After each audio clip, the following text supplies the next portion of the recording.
దిశ ఈరోజు ఈ ప్రభుత్వం వికేంద్రీకరణ ఎక్కడికక్కడ 1-2 సిటీసే కాకుండా ఈరోజు అన్ని ప్రాంతాల్లో సమగ్ర అభివృద్ధి కోసం కట్టుబడి ఉన్నాం.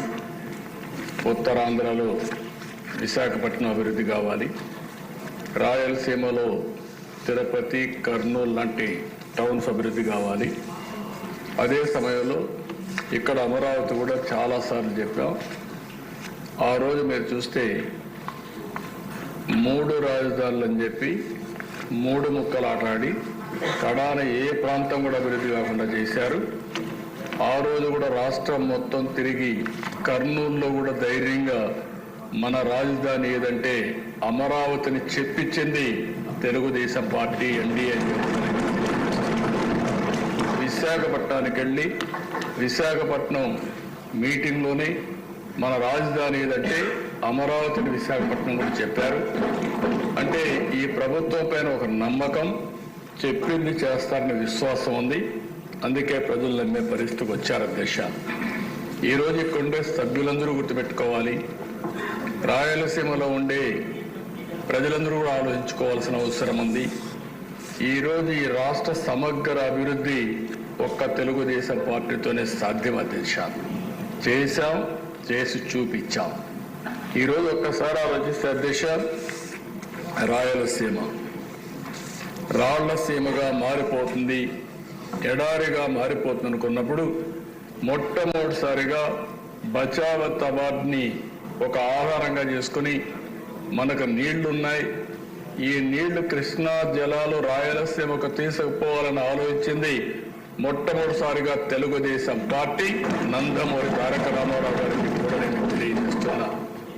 ఆ రోజు ప్రారంభించిన ప్రాజెక్టులు మీరు చూస్తే తెలుగు గంగా, హంద్రి నీవా, నగిరి గాలేరు, ఇలాంటి ఆల్ ప్రాజెక్ట్స్ అధ్యక్ష ఈరోజు అక్కడ జరిగిన అభివృద్ధి అంతా కూడా తెలుగుదేశం పార్టీనే ప్రారంభించాం. తెలుగుదేశం పార్టీని మళ్ళీ పూర్తి చేసే పరిస్థితికి వచ్చాం. ఈరోజు ఎన్డీఏ కూడా దాన్ని ముందుకు తీసిపోయే పరిస్థితికి వచ్చామని కూడా నేను మీకు తెలియజేస్తున్నా. ఈరోజు ఏదైతే సాగునీటి సమస్య ఉందో, దీనికి సాగునీటి సమస్య మీరు ఒకసారి ఆలోచిస్తే, నిన్న కూడా ఈ అసెంబ్లీలో చెప్పాను, నదుల అనుసంధానం చేసి పోలవరం పూర్తి చేసి గోదావరి అటు వంశధార, గోదావరి ఇటు వస్తే పెన్నా, బనక చెర్లకు నీళ్లు తీసుకుపోగలిగితే ఒక గేమ్ చేంజర్ అవుతుందని చెప్పాను. ఒక్క విషయం మీరు చూస్తే అధ్యక్ష, ఆ రోజు ఒక్క కియా మోటార్స్ రావాలంటే, దానికోసం రిజర్వాయర్ కట్టాలంటే, నీళ్లు కావాలంటే 1 సంవత్సరంలో కట్టి ఈరోజు ఆ రిజర్వాయర్ ద్వారా నీళ్లు ఇచ్చిన తర్వాత కియా మోటార్ వస్తే అనంతపూర్ జిల్లా ముఖ చిత్రమే మారిపోయిందంటే అది తెలుగుదేశం పార్టీ చూపించిన చొరవ అని చెప్పి కూడా నేను తెలియజేస్తున్నా.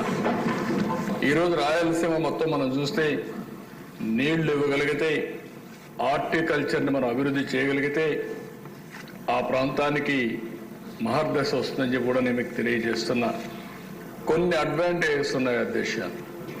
బెంగళూరు ఎయిర్పోర్ట్ అనంతపూర్కి చాలా దగ్గర, హైదరాబాద్ ఎయిర్పోర్ట్ కర్నూలుకి దగ్గర, ఇటు చెన్నై చిత్తూరుకి దగ్గర. ఈ 3 అవకాశాలు ఉపయోగించుకోగలిగితే ఆ ప్రాంతాన్ని బ్రహ్మాండంగా అభివృద్ధి అయ్యే అవకాశం ఉంటుంది. ఇంకో పక్క ఇన్ఫ్రాస్ట్రక్చర్ కూడా మీరు చూస్తే రాయలసీమలో బెస్ట్ రోడ్స్ వచ్చాయంటే నేషనల్ హైవే కానీ స్టేట్ హైవే కానీ అది తెలుగుదేశం పార్టీ హయాంలోనే వచ్చాయి అధ్యక్ష. అవన్నీ కూడా ఆ రోజు ప్రతిపాదన పెట్టాం, అవన్నీ వచ్చాయి. ఇంకొక పక్క ఓర్వకల్లో ఎయిర్పోర్ట్ కట్టాం. ఇంకొక పక్క మీరు చూస్తే ఈరోజు తిరుపతి ఎయిర్పోర్ట్ని ఎక్స్పాండ్ చేసి రన్వే పెంచి ఈరోజు ఒక హబ్గా ఇంటర్నేషనల్ ఫ్లైట్స్ కూడా రావడానికి చూసాం.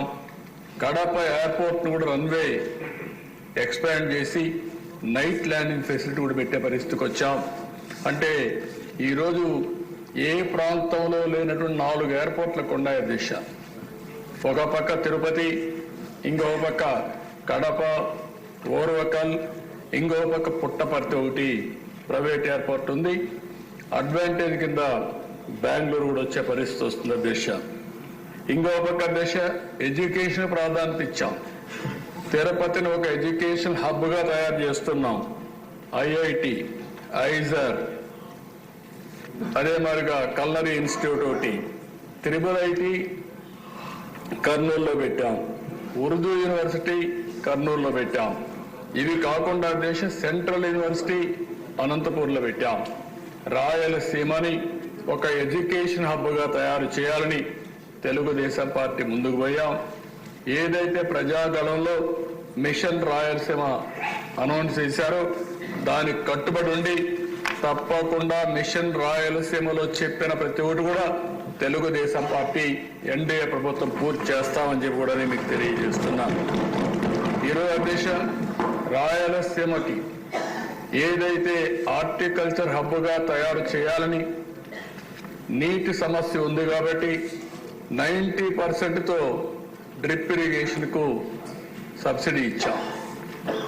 ఆ 90% ఇస్తే గత ప్రభుత్వం దాన్ని కూడా తీసేసే పరిస్థితికి వచ్చారు. అలాంటి ఏ విషయంలో చూస్తే అధ్యక్ష, రాయలసీమకు ఒక్క పని చేసిన దాఖలాలు లేవు. ఇండస్ట్రీ వచ్చిన తిరుపతిలో హార్డ్వేర్ హబ్గా తయారైందని తెలుగుదేశం పార్టీలో వచ్చింది. నిన్ననే మీరు చూస్తే కొప్పర్తి, ఓర్వకల్ 2 ఇండస్ట్రియల్ పార్కుల కోసం గవర్నమెంట్ ఆఫ్ ఇండియా శాంక్షన్ చేస్తే 2 కూడా రాయలసీమలో పెట్టి 5,000 కోట్ల రూపాయల దగ్గర దీనికి శాంక్షన్ చేశాం. అదే మరి ఓర్వకల్లో డ్రోన్ సిటీగా తయారు చేశాం. మ్యానుఫ్యాక్చరింగ్ కానీ, యూస్ కేసెస్ తయారు చేయడం కానీ, సర్టిఫికేషన్ కానీ కేంద్రంగా తయారు చేశాం.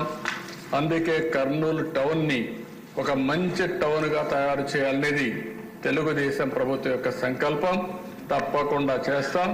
అందులో ఒక అడుగు ముందుకేస్తూ ఈరోజు హైకోర్టు బెంచ్ని కర్నూలులో పెట్టడానికి ఈ హౌస్ తీర్మానం చేస్తున్నామని కూడా నేను తెలియజేస్తున్నాను.